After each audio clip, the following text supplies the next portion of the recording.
வக்ஃபு board கவுன்சில்ல இஸ்லாமியர்கள் தவிர நான் முஸ்லிம்ஸ் இருக்கணும்னு கொண்டு வந்திருக்கான். நான் கேக்குறேன், இங்க இருக்கக்கூடிய சங்கர மடத்துல அதுக்கு பல்லாயிரம் கோடி ரூபாய் சொத்து இருக்கு. நீ சொல்ற இந்து மக்களுக்கான சங்கர மடத்துல இங்க இருக்கக்கூடிய சித்திக்கு என்ன போன்ற இஸ்லாமியர்களை நீ மெம்பரா சேர்க்க வேணாண்டா, சத்ய பிரபு போன்ற பார்ப்பனர் அல்லாத எங்களைய மெம்பரா சேர்க்க முடியுமா?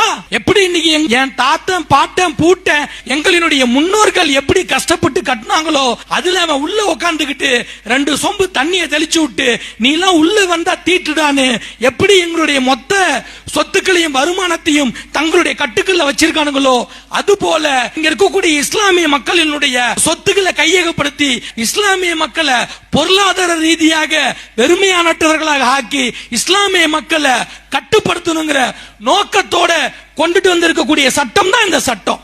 இவன் நினைக்கிற மாதிரி இஸ்லாமிய மக்களை அடக்கி ஒடுக்க முடியுமானா உலகத்துல எவனாலையும் முடியல. ஏன்னா இஸ்லாத்துக்குன்னு ஒரு தனி பவர் இருக்கு, இஸ்லாமிய மக்களுக்குன்னு ஒரு தனி குணம் இருக்கு. அந்த போராட்ட குணத்துக்கு முன்னாடி இந்த மோடி கேடி மஸ்தானாலையும் முடியாது.